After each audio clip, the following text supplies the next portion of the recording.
Assalamualaikum warahmatullahi wabarakatuh.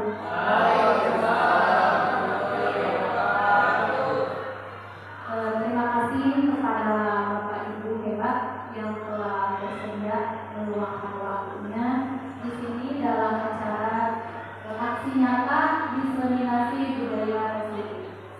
Sebelumnya saya mengucapkan mohon maaf karena telah mengganggu aktivitas pembelajaran Bapak Ibu di sini karena ada acara ini gitu.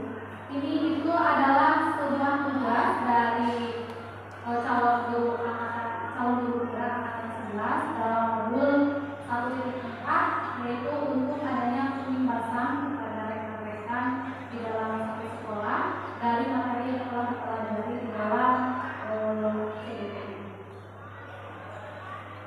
Baiklah Bapak Ibu, di sini aksi nyata diseminasi budaya positif. Bapak Ibu masih semangat?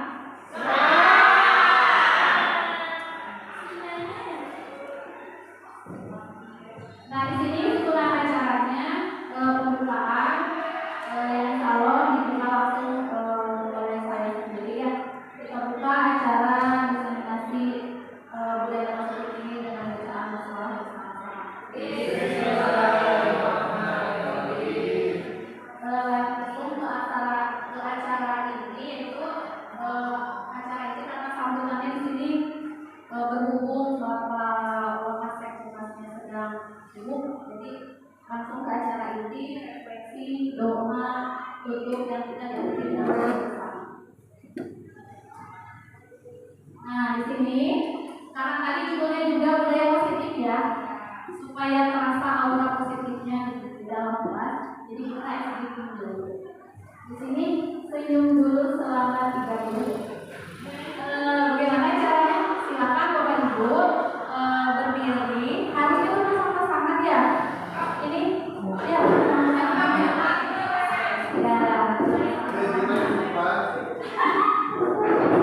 Silakan Bapak Ibu berdiri dan saling berhadapan-hadapan dengan temannya.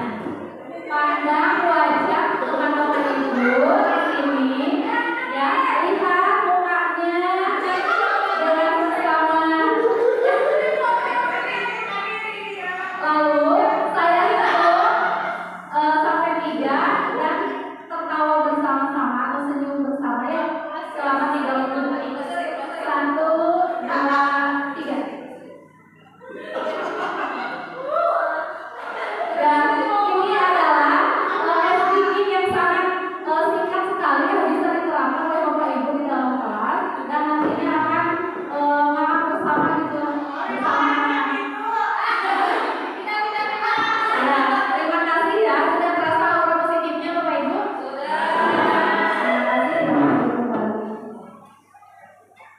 Kita lanjutkan di sini kesepakatan kelas. Nah, di sini kan ada sesi selama 60 menit yang akan kita lalui dalam acara diseminasi ini. Di sini kesepakatan kelasnya yaitu menghargai siapapun, yang pertama, yang kedua menjadi pendengar yang baik, yang ketiga berpakaian rapi dan sopan, 4 izin saat hendak keluar kelas, dan 5 boleh makan minum dengan tenang. Jika mau ditambahkan atau mau dikurangi silakan. Atau sudah cukup? Ya, terima kasih. Kita lanjutkan. Nah, di sini seorang guru yang baik harus memiliki kemampuan dalam mewujudkan budaya positif di sekolah. Budaya positif tersebut dapat dijalankan dengan menerapkan konsep-konsep kunci berupa 1. Perubahan paradigma belajar, 2. Disiplin positif, 3. Motivasi perilaku manusia, 4. Kebutuhan dasar manusia, 5. Posisi kontrol restitusi, 6. Keyakinan sekolah atau kelas, dan 7. Segitiga restitusi. Sebelum ke pembelajaran di sini, menurut Bapak Ibu, apa itu disiplin positif? Mungkin ada yang mau mengarahkan ilmu yang lebih lagi. boleh pakai ini. kira-kira? Ya, Assalamualaikum warahmatullahi wabarakatuh. Assalamualaikum warahmatullahi wabarakatuh. Waalaikumsalam. Tadi kata Ibu tentang definisi disiplin positif ya. Menurut pemahaman saya pribadi, disiplin positif itu merupakan salah satu arah ke lebih mandiri lagi untuk siswa atau disiplin. Mungkin Ya. seperti itu. Ya, tepuk tangan buat Vanessa.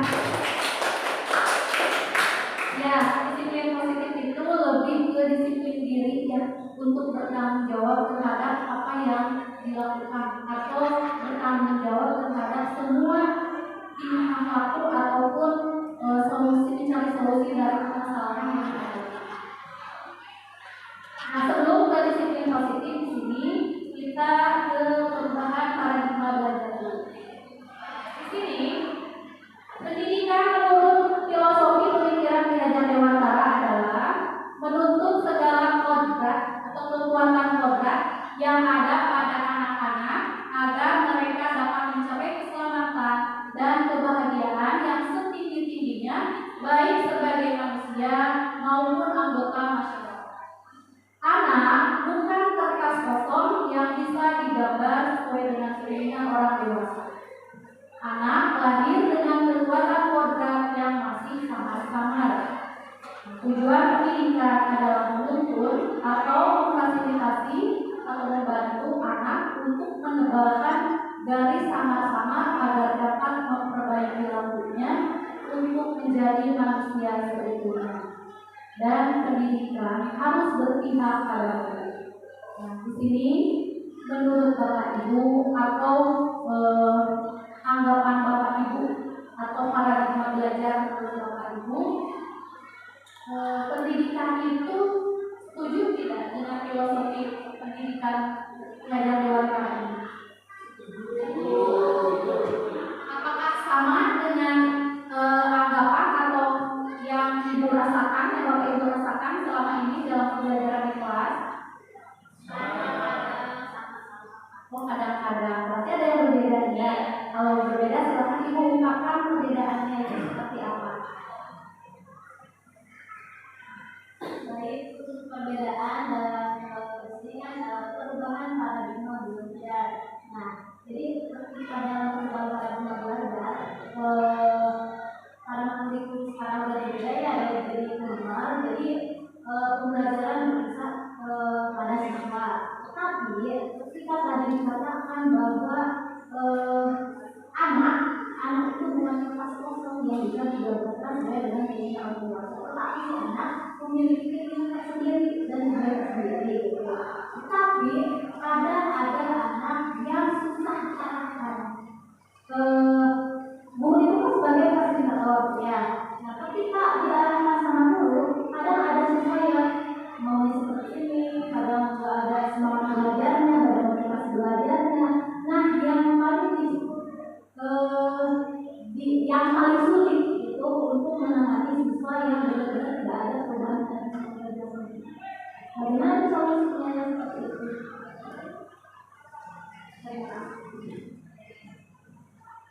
Terima kasih kepada Ibu Tintin.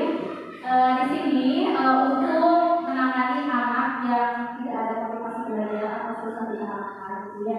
Jadi kita ubah dulu mindset kita bahwa pendidikan itu bukan transfer materi, tapi sifatnya menuntun. Jadi kan dalam filosofi pemikiran dari Dewantara ini pendidikan bersifatnya tidak memaksa.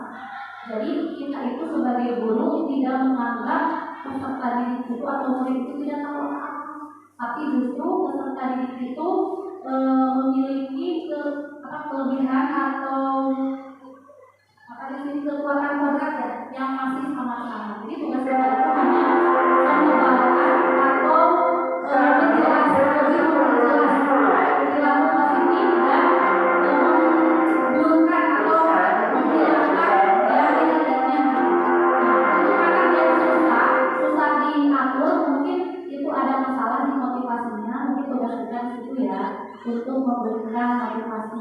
Dan kita itu di sini sebagai guru menuntut segala kekuatan kodrat yang ada pada anak, kodrat alam dan kodrat zaman. Jadi semua anak itu memiliki minat, bakat dan potensi yang harus kita kembangkan. Jadi bukan berarti anak yang tidak ada motivasi dan sudah diarahkan itu tidak memiliki minat, potensi ataupun bakat. Seperti itu. Atau ada yang mau ditambahkan lagi? Ya. Nah, lanjutkan. Nah, di sini sebelumnya saya menganggap bahwa pendidikan adalah yang pertamanya transfer materi, yang kedua teacher center yang bersifat berpusat pada guru, yang ketiga hanya melihat hasil evaluasi, yang keempat keberhasilan berdasarkan nilai KKM. Jadi anak dikatakan berhasil jika nilai KKM-nya di atas rata-rata atau tuntas jika nilainya di atas KKM. Yang kelima, murid dianggap sebagai objek pembelajaran, bukan subjek pembelajaran. Nah, namun sekarang saya menganggap bahwa pendidikan adalah melakukan pembelajaran secara menyeluruh dari segi kognitif, afektif, psikomotor, spiritual, sosial, dan budaya.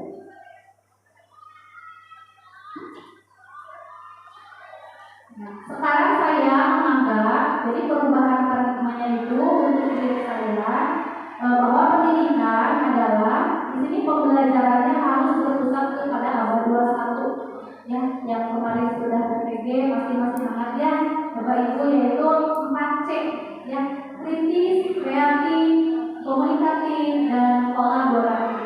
Jadi bukan transfer materi lagi ya.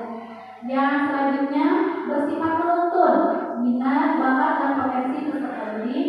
Yang selanjutnya bersifat student center, jadi berpihak pada murid atau berpusat pada murid, bukan berpusat pada guru lagi. Yang selanjutnya memahami karakter murid, jadi kita itu harus paham dengan karakter murid supaya bisa menuntun dan mengembangkan potensi minat dan bakat yang ada pada diri murid. Selanjutnya murid dianggap sebagai subjek pembelajaran, bukan objek pembelajaran. Kita lanjutkan. Nah, tadi ya, kita sudah menjelaskan bahwa disiplin positif itu lebih ke disiplin yang bersifat mandiri,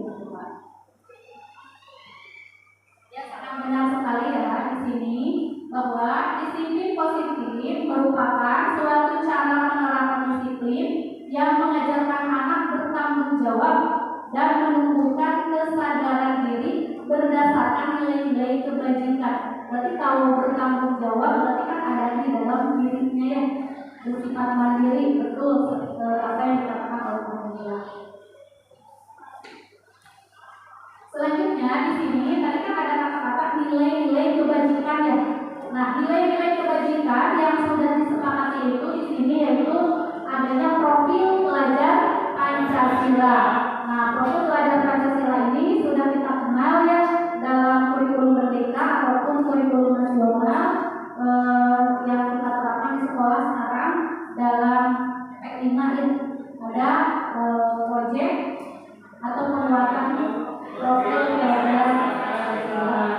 Nah, di sini yang pertama itu beriman dan bertakwa kepada Tuhan Yang Maha Esa dan berakhlak mulia, mandiri, berkebinekaan global, bergotong royong, kreatif, dan bernegara.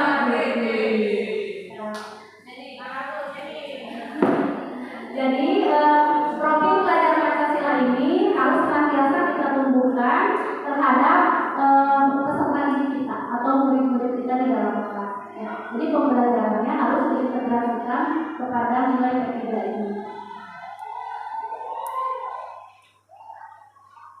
Selanjutnya, disiplin positif lebih ke arah disiplin diri yang dapat mengontrol diri dalam melakukan segala tindakan. Disiplin positif lebih ke arah disiplin diri yang dapat mengontrol diri dalam melakukan segala tindakan, atau disiplin diri dapat membuat murid memahami dan menyadari berdasarkan motivasi internal, bukan akibat paksaan, ujian ataupun hukuman. Jadi kalau sudah sadar diri, berarti sudah kuat ya motivasinya dari dalam diri, bukan lagi dari eksternal, dari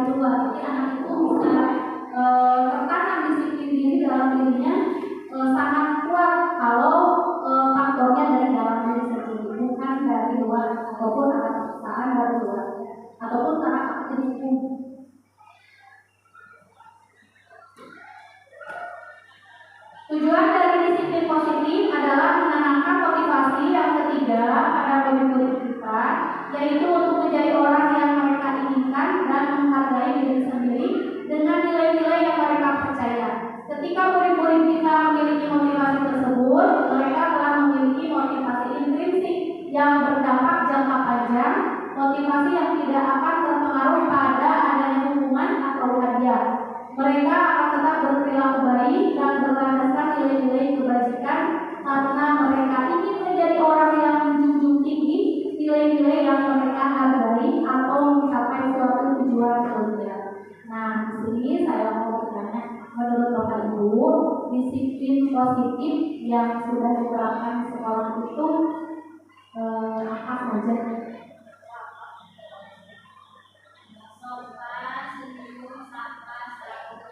Boleh Ibu? 5S. Sopan, sapa, santun, sopan, senyum, salam. Yang lebih disiplin positifnya itu di kita itu salam ya.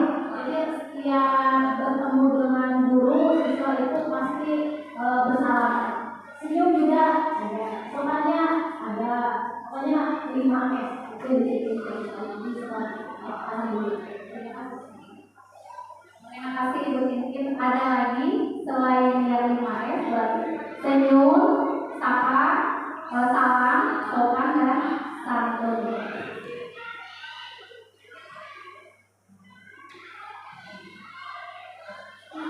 Nah, di sini tadi kan sudah disebutkan ya budaya 5S-nya sama Ibu Tintin. Di sini juga ada datang dan pulang sekolah tepat waktu. Itu juga merupakan disiplin positif. Ya, disiplin positif. Kira-kira ada lagi yang menurut Bapak Ibu disiplin positif di sekolah kita? Banyak, silakan. Silakan Ibu.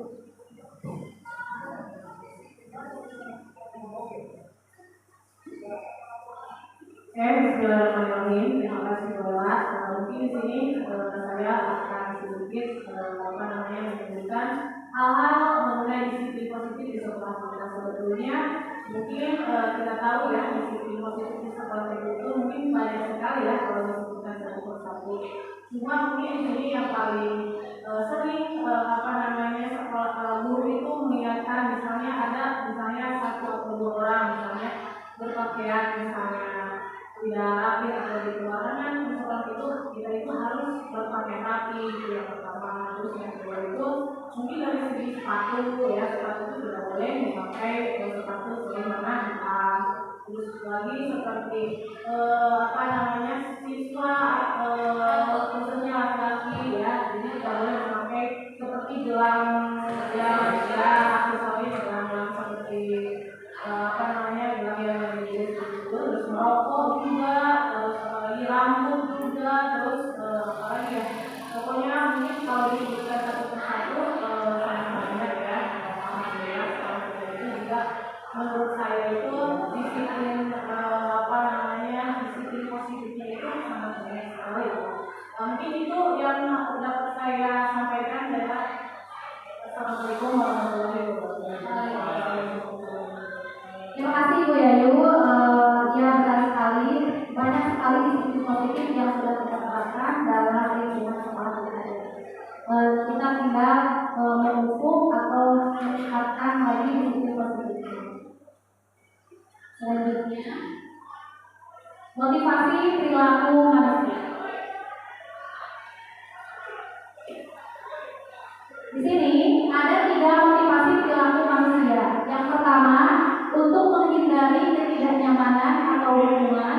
Yang kedua, untuk mendapatkan imbalan atau penghargaan dari orang lain. Yang ketiga, untuk menjadi orang yang mereka inginkan dan menghargai diri sendiri dengan nilai-nilai yang mereka percaya. Nah, menurut Bapak Ibu, 3 motivasi perilaku yang mana yang banyak dimiliki oleh peserta didik kita? Dan apa alasannya?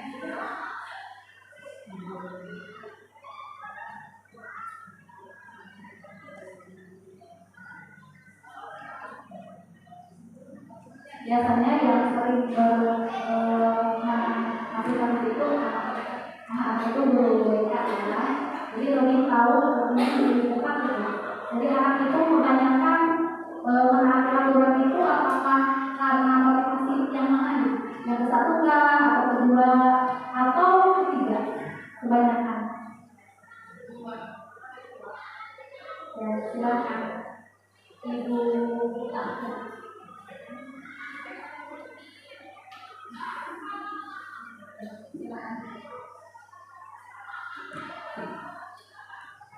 Ya, terima kasih buat sudah memberikan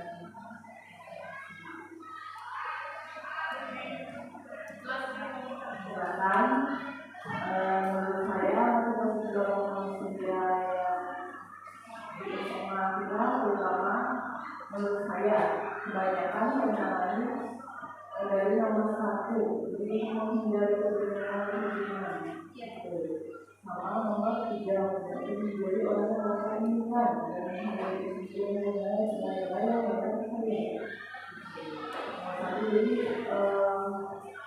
jadi mereka lebih menghindari kebenaran mungkin dengan bolos, begitu tidak ada kelas,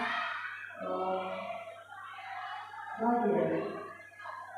Menghindari pelajaran yang tidak disukai oleh mereka atau hukumannya menghindari apa ya? Menjadi hukuman berguru kayak gitu.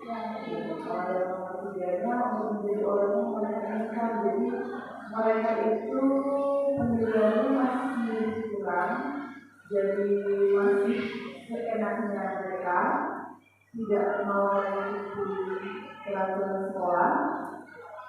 Jadi masih ingin bebas kalau misalnya kira-kira mudah-mudahan Ya, terima kasih kepada Ibu Gita. Terima kasih Bu.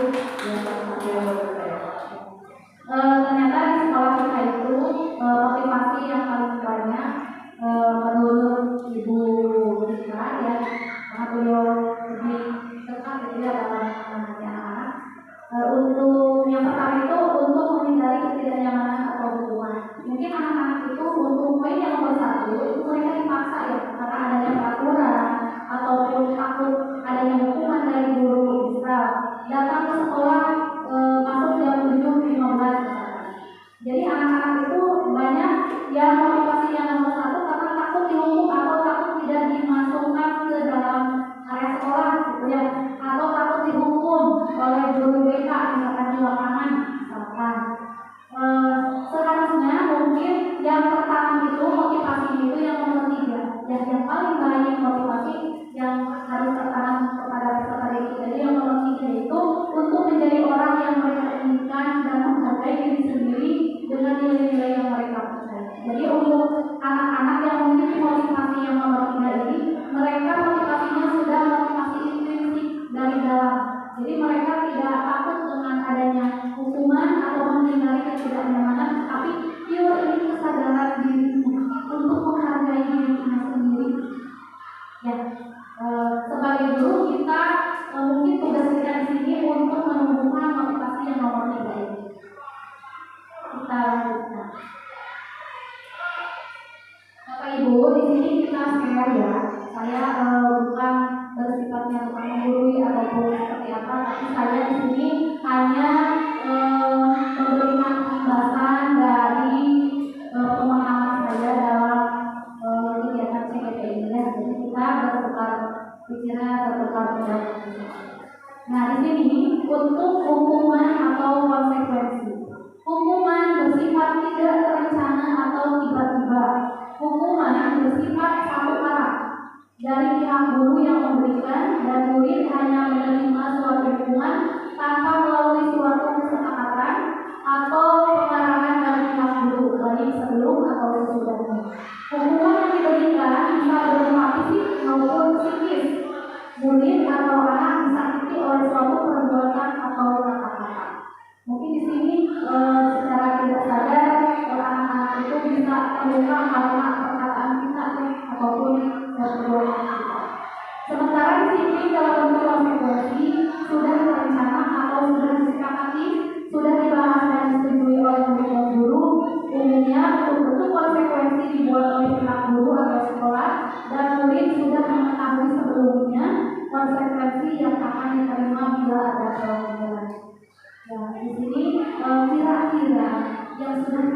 menerapkan perkataan kita itu apakah bersifatnya hukuman atau konsekuensi? Oke. Coba melihat contohnya. Jadi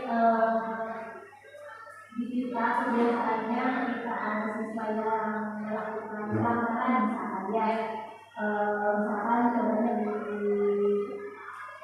bidang saya aja ya, di bidang biologi misalkan ada siswa di kelas melakukan pelanggaran dari kesempatan kelas misalkan ya terlambat 10 menit itu konsekuensinya misalkan harus membacakan ayat-ayat surat Al-Quran misalkan gitu, jadi seperti itu. Atau misalkan ketika ada siswa yang sering bolos misalkan ya, sekarang tidak dihukum, tetapi konsekuensinya nanti nilainya diperluas seperti itu.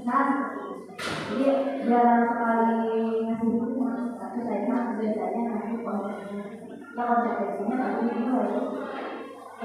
Terima kasih Ibu.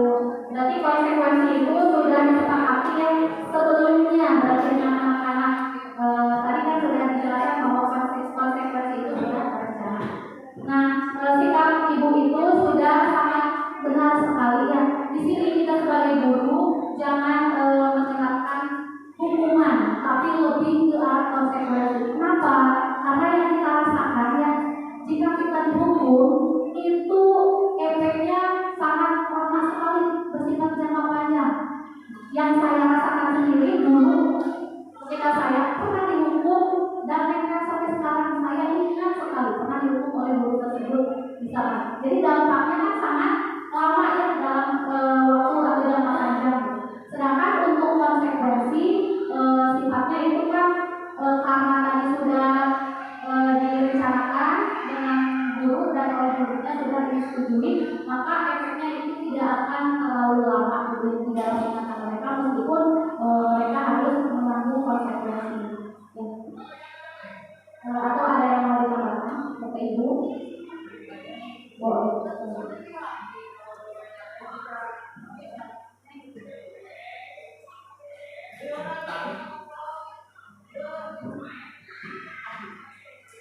Terima kasih Bu Ella sudah menyampaikan. Saya sebagai BPK menanyakan bagaimana konsekuensi untuk siswa-siswi yang sudah diperingatkan tapi masih saja Ya, nanti pertanyaan Ibu kita akan jawab pada masuk 3 resolusi ya.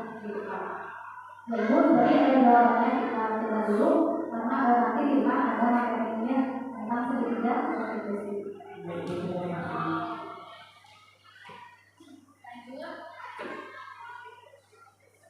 Di sini saya ada 6 kegiatannya atau 6 kasus. 1, mencatat 100 kali di dalam satu kalimat saya tidak akan terlambat lagi karena terlambat ke sekolah. Yang kedua, mari mengelilingi lapangan basket 2 kali karena terlambat lagi di sekolah. 3, membersihkan coretan yang dibuat dari meja tulis. 4, murid diminta untuk push up 15 kali karena tidak menggunakan masker ke sekolah. 5, menggantikan kertas tugas teman yang telah dicoret-coret. 6, berjemur di lapangan basket pukul 12 siang karena ngobrol dengan teman. Nah, menurut Bapak Ibu di sini kasus yang nomor 1 sampai nomor 4 itu maksudnya kehukuman atau konsekuensi. Yang nomor 1 berarti ya hukuman. Yang kedua hukuman atau konsekuensi Bapak Ibu. Yang kedua itu konsekuensi. Yang kedua ya hukuman. Yang ketiga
kasih sayang, perhatian dan uang.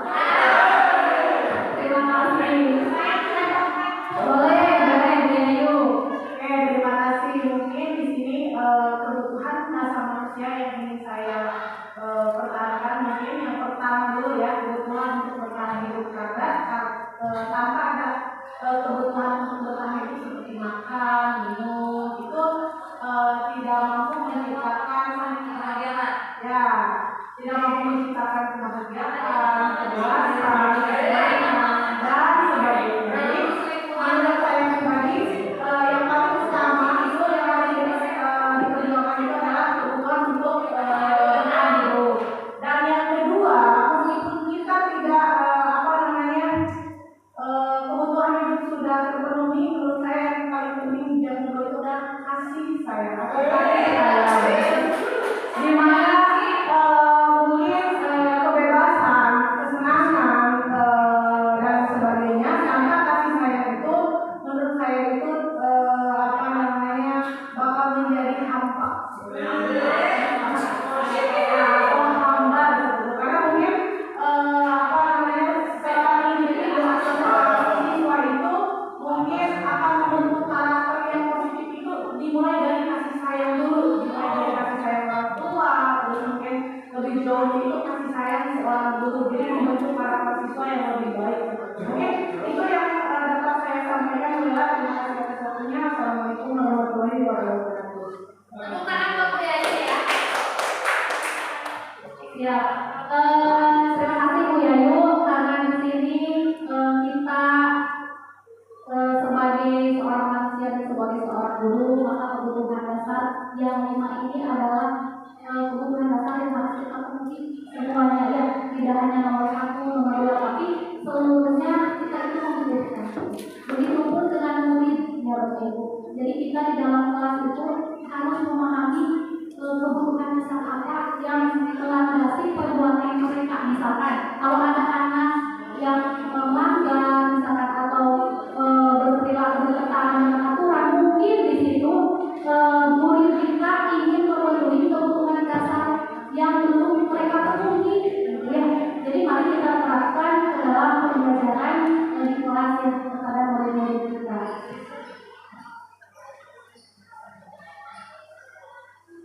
Di sini saya memiliki sebuah kasus dan nanti kita analisis bersama ya Bapak Ibu. Ibu Elis sedang bingung menghadapi ulah salah satu murid di kelasnya bernama Fatan. Beberapa anak telah mengeluhkan Fatan yang seringkali meminta bekal makan siang mereka dengan paksa. Jika Anda menghadapi situasi seperti Ibu Elis, apa yang akan Anda lakukan? Menurut Anda, apa alasan Fatan melakukan hal itu?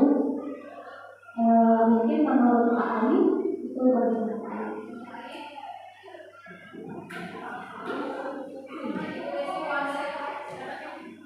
Terima kasih kepada Ibu Ella sudah memberikan kesempatan saya untuk menanggapi kasus yang sedang dihadapi oleh Ibu Elis. Ya, karena ada salah satu siswanya bernama Fatan, ya,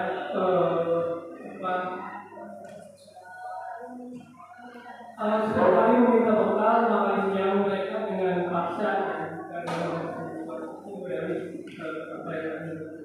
Jadi yang akan saya lakukan ketika saya berada di posisi Ibu Elis, ya tentunya yang pertama adalah mengingatkan terlebih dahulu ya si anak tersebut supaya tidak melakukan hal seperti itu yang akan mengganggu teman-temannya. Kemudian yang kedua, saudara Fatan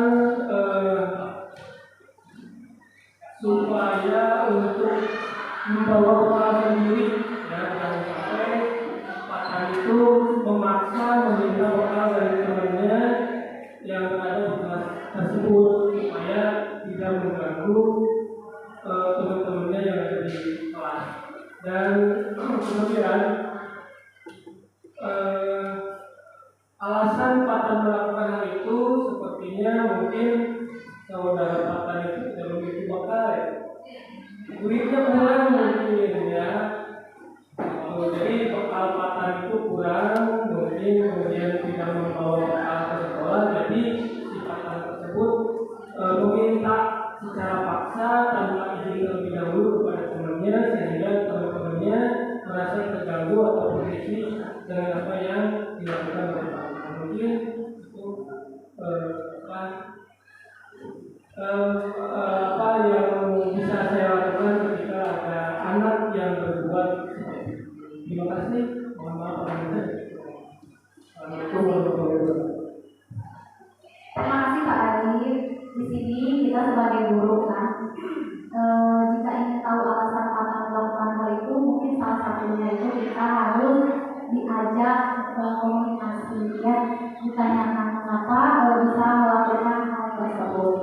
Karena di sini tadi hubungannya dengan 5 kebutuhan dasar manusia, jadi kita berpikirannya jadi anak ini berusaha memenuhi kebutuhan dasar yang belum terpenuhi. Apa itu? Mari kita ajak anak tersebut ngobrol bersama supaya anak-anak keluar gitu. Jadi apa masalahnya? Jadi jangan langsung dimarahi atau seperti apa. Terus solusinya misalkan jika menurut Pak Ain tadi tidak membawa bekal atau duitnya kurang, berarti kita kan memiliki solusi ya. Misalkan solusinya sama Bu Desi, ya udah kata ini Ibu kasih uang jajannya misalkan ya. Terus jangan melakukan hal itu lagi misalkan, atau dengan meminta teman-temannya untuk menyisihkan makanan untuk makan misalkan ya, seperti itu Bapak Ibu. Nah kita lihat di sini untuk alasan patan mungkin akan bermacam-macam. Di sini alasan patan yang pertama mungkin karena dia lapar dan orang tuanya tidak membawakannya bekal makan siang. Maka kebutuhan dasar yang berusaha dipenuhi oleh patan adalah kebutuhan untuk bertahan hidup. Karena anak-anak itu kan alasannya sangat susah diprediksi ya Bapak Ibu. Makanya kita harus melakukan pendekatan-pendekatan yang bisa membuat anak terbuka kepada kita. Yang kedua, alasan patan yang kedua, karena dia merasa senang temannya jadi memperhatikan dia. Ketika temannya itu melaporkan tindakannya pada gurunya dan gurunya memberitahu orang tuanya sehingga orang tuanya jadi memperhatikan dia, maka kebutuhan dasar yang berusaha dipenuhi oleh patan adalah kasih sayang dan rasa diterima. Nah kita berarti tugas kita sebagai guru, mari aplikasikan ini ke dalam pembelajaran ya, karena setiap anak itu memiliki motivasi atau perilaku yang beralasan ya. Selanjutnya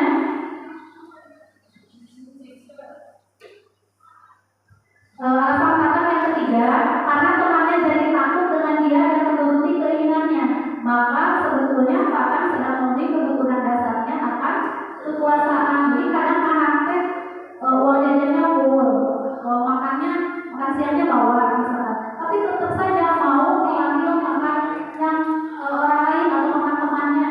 Mungkin kebutuhan dasarnya itu ingin diakui bahwa dia berkuasa. Gitu ya. Selanjutnya terus pertanyaannya gini, apa yang harus kita lakukan Bapak Ibu untuk menekan kasus patan ini? Misalkan yang pertama tadi karena bertahan hidup, solusinya tadi sudah misalkan sudah diberikan ya, misalkan dikasih uangnya sama Desi misalkan. Yang kedua tadi, yang kedua itu kasih sayang dan rasa menerima. Berarti apa yang harus Bapak Ibu lakukan untuk anak tersebut supaya tidak melakukan hal itu lagi? Mungkin ya, yang kedua. Ya. Jadi kira-kira kita sebagai seorang guru, apa yang harus kita berikan kepada patan supaya patan tidak melakukan itu, atau supaya kebutuhan dasar yang berusaha dia penuhi itu terpenuhi oleh kita. Untuk alasan patan yang kedua, karena dia merasa senang temannya jadi memperhatikan dia. Temannya itu melakukan tindakannya pada gurunya dan gurunya memberitahu orang tuanya sehingga orang tuanya Oh, jadi intinya kata yang alasan yang kedua ini kata capaian, tetapi kata itu kurang perhatian dari gurunya, kurang perhatian dari orang tuanya sehingga dia mencari capaian sendiri. Gitu. Solusinya, untuk kebutuhan kata yang kurang kasih sayang dari orang tua atau dari guru. Berarti guru harus lebih memperhatikan kata. Itulah yang pertama. Dengan cara apa? Dengan cara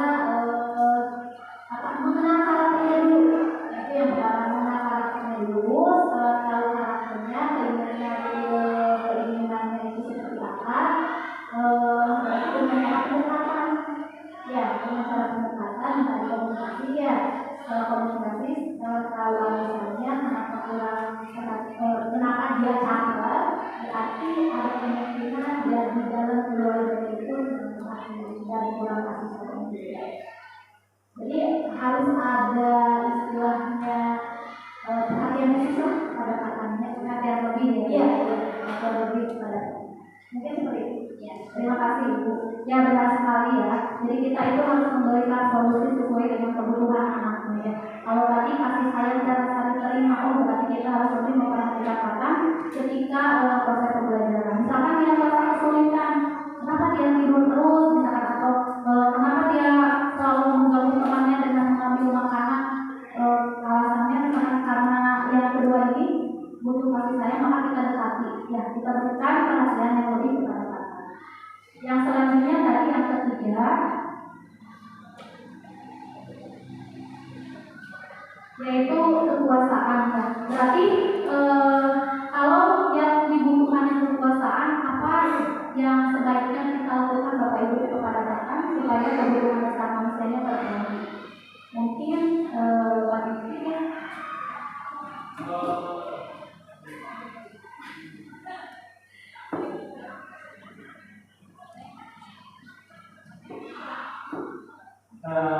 Untuk alasan yang ketiga itu ada karena temannya jadi takut dengan dia karena memiliki keinginannya. Maka sebetulnya karena sedang memenuhi kebutuhan dasarnya akan kekuasaan. Mungkin secara tugas ataupun secara lima dasar dari kebutuhan manusia, maka mungkin secara kekuasaan dia itu pengen berkuasa atau mungkin merasa berkuasa dengan dirinya. Mungkin untuk solusinya menurut saya boleh di suatu waktu akan untuk menjadikan menjadi seorang pemimpin, baik itu kalau misalkan tidak dijadikan sebagai ketua murid dalam negara orang lain, tetapi kalau diskusi kecil ataupun di pelajaran-pelajaran lain boleh akan diikut lebih aktifkan di satu grup tertentu ataupun di satu diskusi tertentu supaya power ataupun keinginan berkuasa itu lebih dialihkan ke dalam hal yang seperti itu. Ya, terima kasih Pak Diki. Benar sekali ya. Di sini untuk memenuhi kebutuhan atas kekuasaan anak, kita solusinya salah satunya bisa memberikan tugas tambahan atau tugas lebih kepada anak tersebut supaya energinya itu tersalurkan kepada hal-hal yang lebih positif. Selanjutnya alasan yang keempat, karena ia merasa bosan dengan bekal makanan yang dibawakan ibunya dari rumah, karena ibunya selalu membawakan bekal yang sama. Oleh karena itu ia ingin mencoba makanan teman-temannya yang beraneka ragam. Maka akan sedang berusaha memenuhi kebutuhannya akan kebebasan. Ya Bapak Ibu. Berarti ini solusinya mungkin bisa kita berkoordinasi dengan orang tua bahwa papan itu membutuhkan makanan atau bekal yang bervariasi atau beraneka ragam. Bapak Ibu.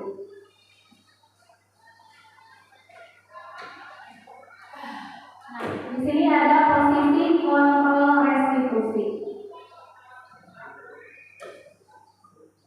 Ada 5 posisi kontrol yang diterapkan seorang guru, orang tua ataupun atasan dalam melakukan kontrol. Kelima posisi kontrol tersebut adalah yang pertama, guru sebagai pemukul, yang kedua, guru sebagai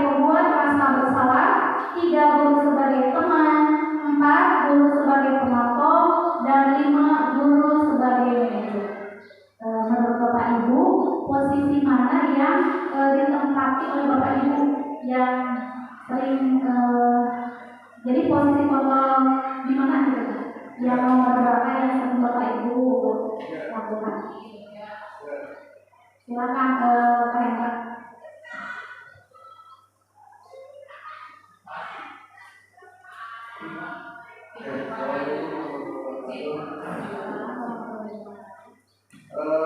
Lihat dari kontrol kita sebagai mungkin kepada kita.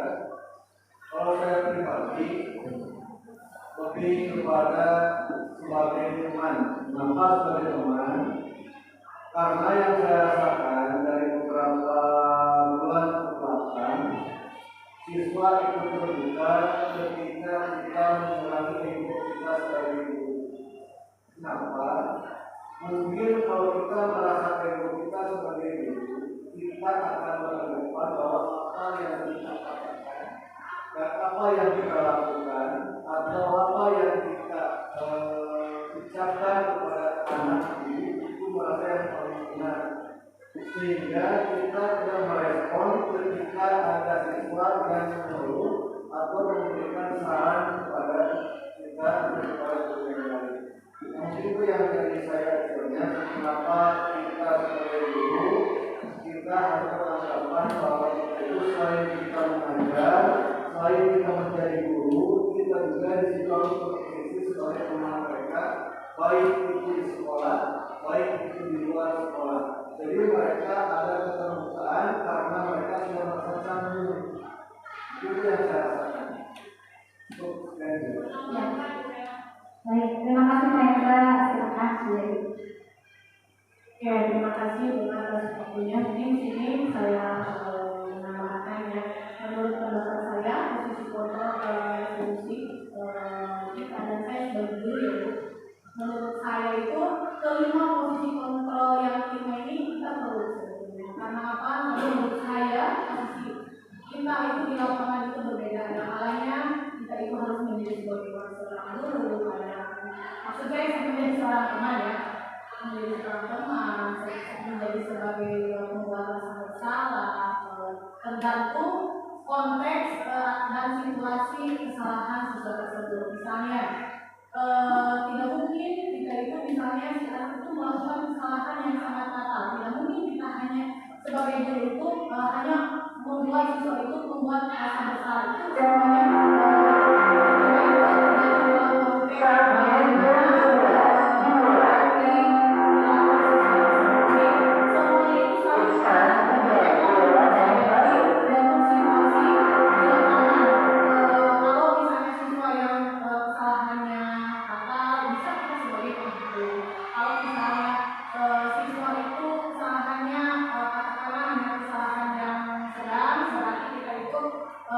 sebagai guru itu bisa sebagai pembuat rasa bersalah. Menurut saya jadi tergantung konteks kesalahan siswa. Jadi semuanya itu menurut saya itu dibutuhkan oleh seorang guru. Itu mungkin benar dari saya. Terima kasih. Wassalamualaikum warahmatullahi wabarakatuh.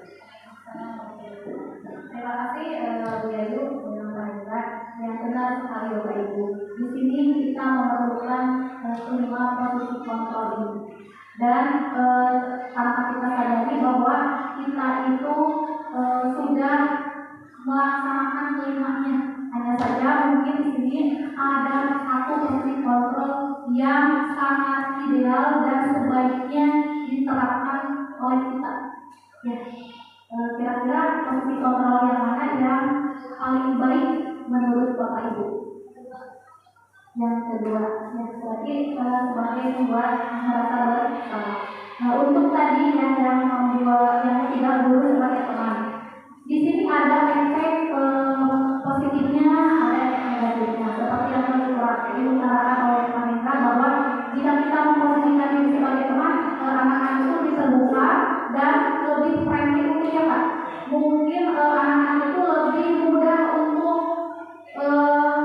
memberikan alasan atau mengatakan hal-hal yang sangat sulit untuk dikatakan misalnya kalau kita memposisikan diri sebagai teman. Tapi di sini ada sisi negatifnya, mungkin anak itu akan merasa lebih ketergantungan terhadap kita. Bisa di sini ada Bapak Ibu, misalnya ada Bu Dita, ada Bu Jamila, ada Bu Reti, misalnya. Ternyata anak itu berada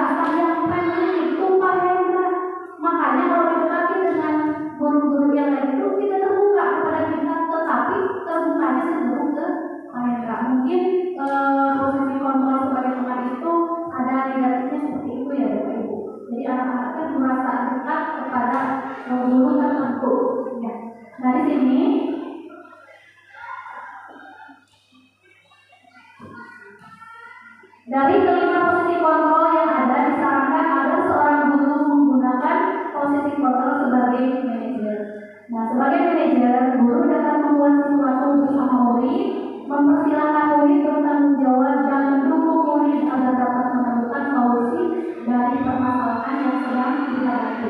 Selain itu, posisi kontrol manajer mengacu pada restitusi yang dapat dijadikan murid sebagai manajer bagi dirinya sendiri sehingga dapat tercipta identitas positif bagi diri murid.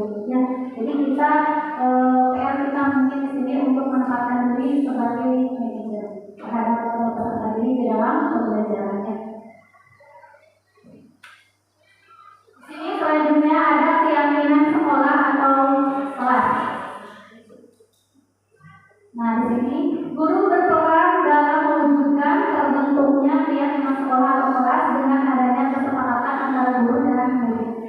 Keyakinan sekolah atau kelas merupakan pernyataan-pernyataan universal yang mudah diingat dan dipahami dan harus diterapkan di lingkungan sekolah. Bapak Ibu sudah memiliki keyakinan kelas di kelasnya masing-masing atau di sekolah kita kan sudah ada keyakinan sekolah yang dibuat waktu itu bersama kepala sekolah kita bersama ibu. Nah, jadi kesepakatan sekolah itu atau keyakinan sekolah itu adalah sesuatu yang telah kita sepakati dan harus dilaksanakan dan ditaati bersama. Begitupun dengan keyakinan kelas yang kita buat bersama anak-anak. Di sini ada contoh ya dari keyakinan. Di sini saya memiliki keyakinan kelas 12 IPS 1. Yang pertama di sini siswa harus hadir di kelas tepat pada waktunya. Tiket kelas dilakukan lebih awal. Nah, di sini kata-katanya itu harus beraura positif ya, karena judulnya juga tadi budaya positif. Nah, kira-kira di sini pada keyakinan kelas 12 IPS 1 ada kata-kata yang negatif tidak Bapak Ibu?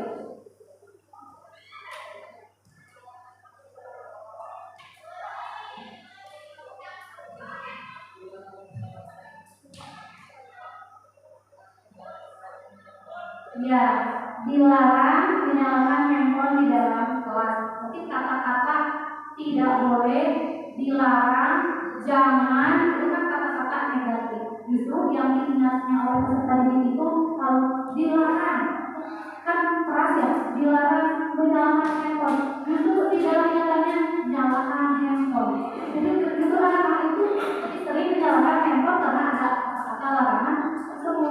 Yang kata-katanya negatif, jadi auranya lebih mudah menempel di dalam pikiran anaknya. Jadi lebih baiknya seperti apa ya Bapak Ibu?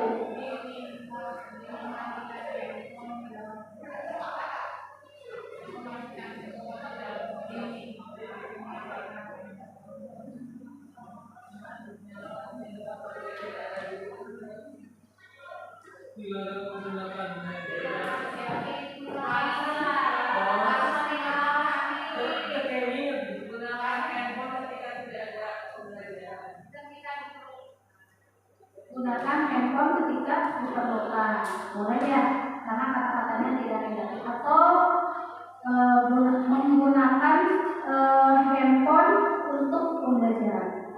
Ya, menggunakan handphone untuk pembelajaran. Jadi ingatnya itu adalah HP yang belajar.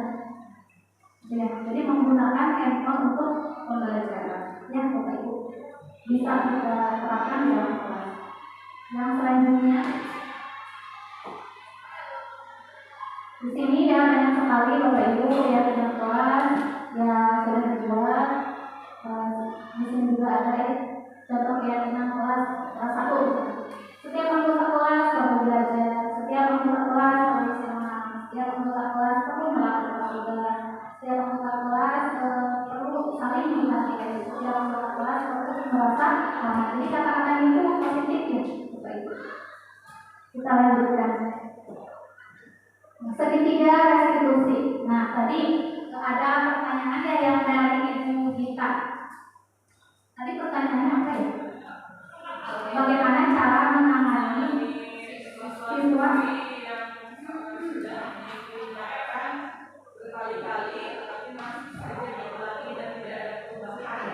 sudah diingatkan berkali-kali tapi masih saja diulangi dan tidak ada perubahan. Di sini ada 3 tahapan dalam segitiga restitusi. Yang pertama, menstabilkan identitas, yang kedua validasi tindakan yang salah, dan ketiga menanyakan keyakinan. Nah,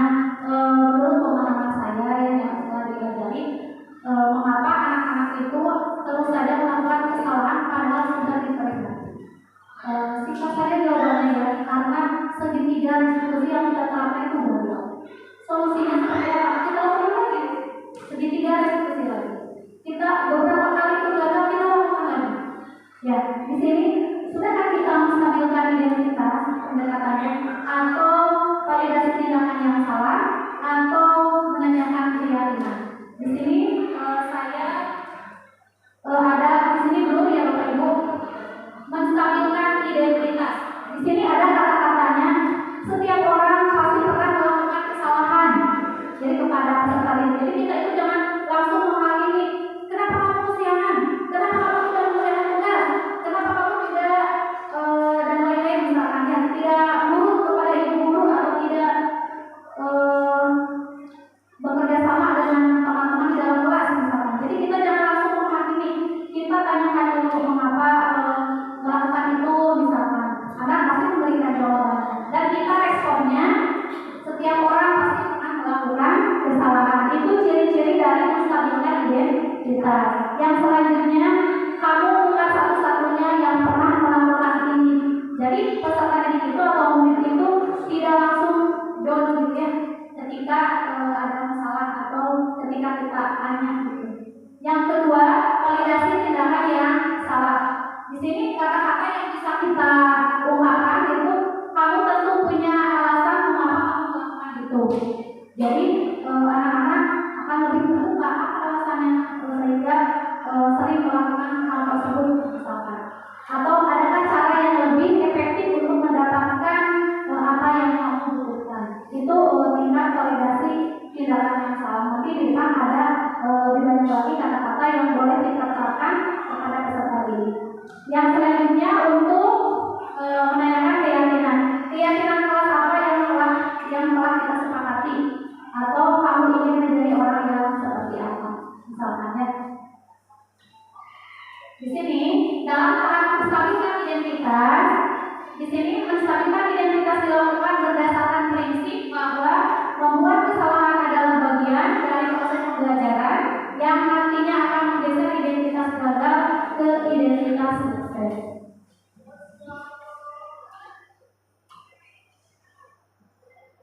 Nah, kata-kata yang biasa digunakan dalam tahap menstabilkan identitas di sini yang pertama, berbuat salah itu tidak apa-apa. Ya, tidak ada manusia yang sempurna. Saya juga pernah melakukan kesalahan seperti itu, atau kita bisa menyelesaikan ini. Atau Bapak Ibu tidak tertarik mencari siapa yang salah, tapi Bapak Ibu ingin mencari solusi dari permasalahan ini. Atau kamu berhak merasa begitu. Jadi kita tidak menghakimi di saat ini ya Bapak Ibu. Atau apakah kamu sedang menjadi teman yang baik buat dirimu sendiri? Nah, mungkin kata-kata yang boleh kita terapkan atau boleh kita berikan kepada anak-anak didik kita. Jadi kita itu harus lebih sabar ya, sabar, jangan langsung menghakimi. Selanjutnya, validasi tindakan yang salah. Validasi tindakan yang salah dilakukan berdasarkan prinsip bahwa setiap perilaku berupaya memenuhi suatu kebutuhan tertentu sehingga guru atau orang tua akan bergeser dari pemikiran stimulus respon menjadi proaktif serta akan lebih mengenali dan memahami kebutuhan murid atau anak.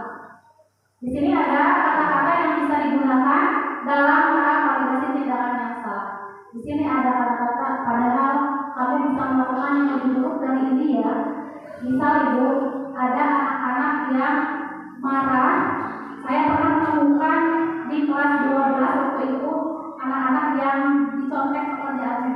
Selalu itu dicontek, bahkan bukunya itu hilang dari tasnya. Misalkan kalau ada PR, pas mau dikumpulkan bukunya hilang, ternyata dicontek sama temannya. Itu sering sekali dan waktu itu dia marah sampai menggebrak meja, marah kepada orang tersebut. Nah, di sini mungkin mereka punya alasan ya, pasti setiap murid melakukan kesalahan atau melakukan pelanggaran itu memiliki alasan. Nah, kita kata-katanya itu jangan langsung memarahinya, tapi kita gunakan kata-kata seperti ini untuk validasi tindakan yang salah. Padahal kamu bisa melakukan yang lebih buruk dari ini, misalkan menamparnya atau menejauhnya misalnya, tapi dia hanya melakukan menggebrak meja saja misalkan. Jadi anak itu tidak langsung kemudian saya parah misalkan kesalahan saya itu sudah fatal misalkan. Yang kedua, kamu pasti punya alasan mengapa melakukan hal itu, atau kamu patut bangga pada dirimu sendiri karena kamu telah melindungi sesuatu yang penting buatmu, dan kamu boleh mempertahankan sikap itu, tapi kamu harus menambahkan sikap yang baru misalkan. Nah, dari sini kita menanyakan keyakinan kelasnya. Di sini menanyakan keyakinan dilakukan dengan memberi pertanyaan-pertanyaan bermanfaat kepada murid atau anak untuk memunculkan motivasi secara intrinsik sehingga